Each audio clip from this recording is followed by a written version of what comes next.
Today we're going over the new Sea of Thieves developer update video for June 19th.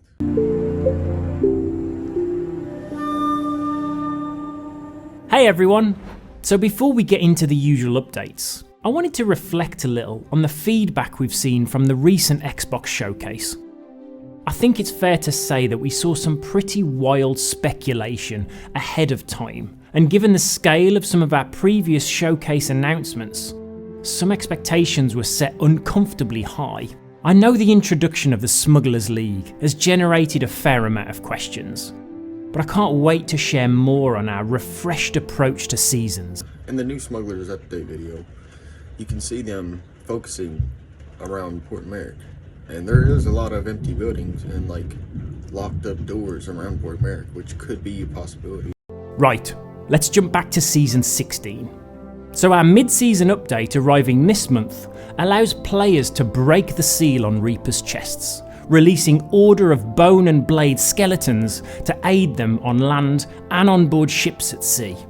Alongside this expansion to the Reaper's chests, the team has also been monitoring feedback on the season's launch, and this update brings in additional pillar locations for the Search of Ancient Secrets voyage, providing more variety and addressing contention issues. The Cannon of Rage can now be cashed in as a treasure to all of the trading companies, and skeleton mercenaries can now be found buried on forts, providing you more allies in your siege. We've also seen the feedback on the balancing of some of the Reaper's Bones commendations introduced in Season 16.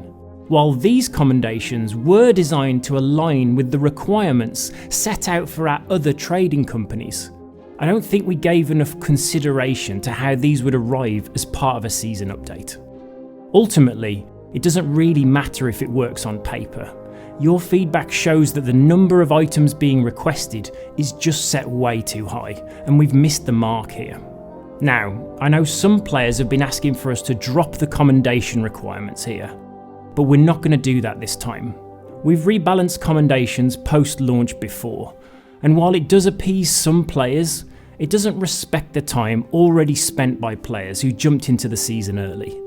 And we're making the call to not devalue your time spent here. We know this isn't a new issue for us, and we're going to be much more considered on our commendation balancing in future seasons. But we won't be making any changes here to Season 16's commendations. Also arriving in this update is some under-the-hood improvements to matchmaking, aiming to reduce the wait times for players diving to experiences like Hourglass.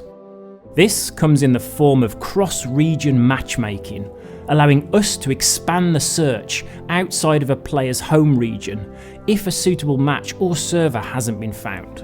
Using Hourglass as an example, crews will initially search for rivals in their home region.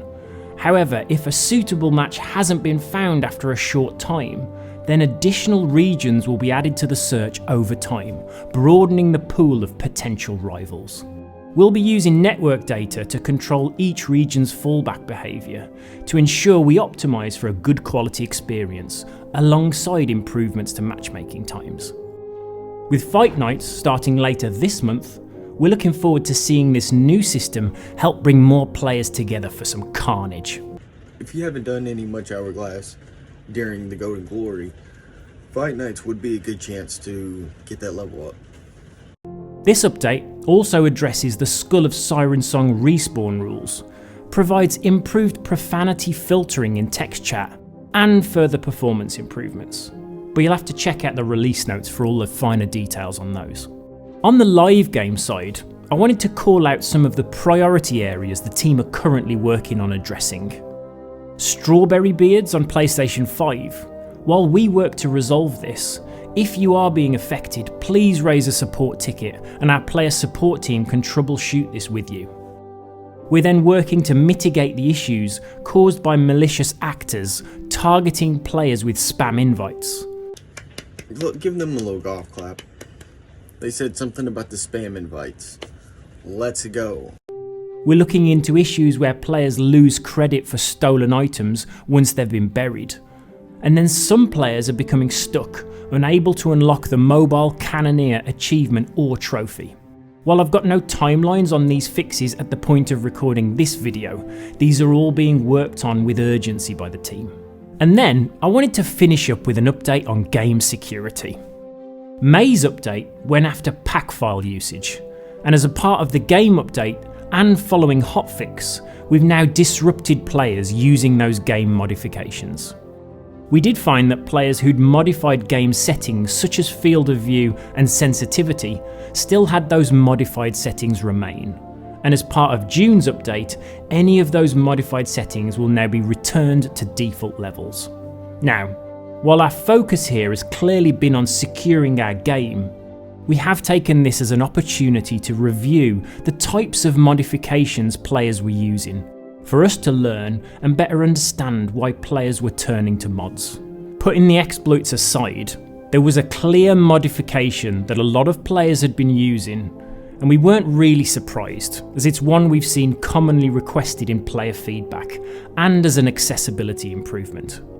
So, we're going to be increasing the maximum field of view that we support from the current cap of 90 and extend that up to 110. I was pretty alright with it, but now that it's going to increase, I'm going to increase it. We've settled at that figure by reviewing the experience across the field of view range, and we feel that 110 is the limit before the game's visual experience begins to become compromised. We've kicked off the work required here to address the various animation issues seen when playing above 90. But once resolved, we'll be rolling this change out to insiders for testing as part of our future update.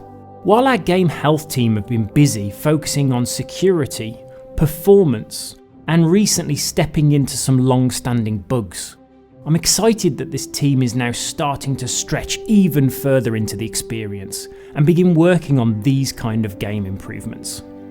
I've said it before, but the shape of the team is shifting in order for us to focus more time on improving the heart of the experience.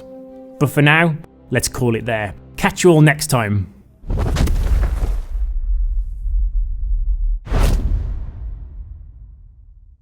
June 19th, new Sea of Thieves update, which I'm pretty alright with it. I'm waiting for it. I'm going to be turning up my FOV probably up to just 100. I'm not sure about 110. I think that's a little too much. Because I was liking the 90. I guess I'll catch you on the next video.